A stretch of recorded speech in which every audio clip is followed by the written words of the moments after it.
ومن أهل الكتاب من تأمنه بقنطار يؤديه إليك ومنهم من إن تأمنه بدينار لا يؤديه إليك إلى ما دمت عليه قائما ذلك بأنهم قالوا ليس علينا في الأميين سبيلا ويقولون على الله الكاذب وهم يعلمون۔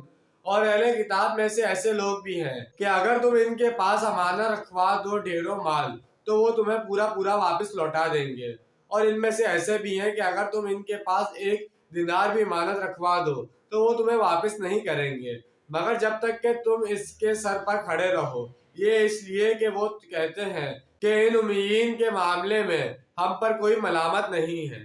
ان میں امانت دار لوگ بھی موجود ہیں، اگر تم اس کے سر پر سوار ہو جاؤ اور اس کی ادائیگی پر مجبور کر دو تب تو تمہاری امانت واپس کر دیں گے، ورنہ نہیں کریں گے۔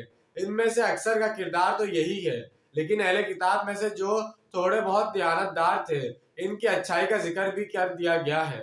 بالفعل اس قسم کے کردار کے ایک حامل لوگ عیسائیوں میں تو موجود تھے، یہودیوں میں نہ ہونے کے برابر تھے، لیکن اہل کتاب کے عنوان سے ان کا ذکر مشترک طور پر کر دیا گیا۔ آگے خاص طور پر یہود کا تذکرہ ہے کہ ان میں یہ بددیانتی، بے ایمانی اور خیانت کیوں آ گئی تھی۔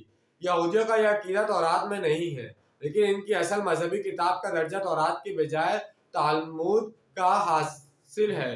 یوں سمجھیے کہ تورات تو ان کے لیے ام الکتاب ہے، جبکہ ان کی ساری شریعت، قوانین و نظم و ضبط اور عبادات کی ساری تفاصیل تالمود میں ہیں۔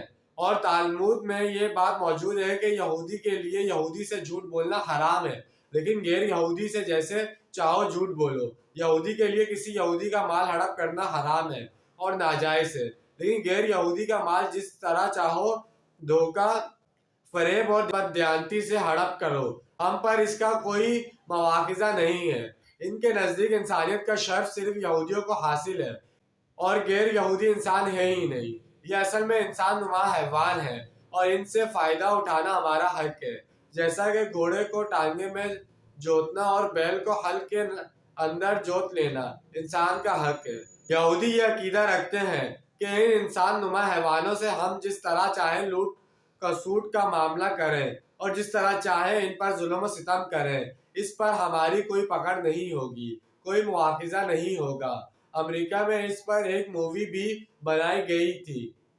فلم وہاں کے عیسائیوں نے بنائی ہے اور اس میں ایک شخص نے ایک یہودی کتب خانے میں جا کر وہاں ان کی کتابیں نکال کر ان کے حوالے سے یہودیوں کے نظریات کو واضح کیا ہے اور یہودیت کا اصل چہرہ دنیا کو دکھایا ہے۔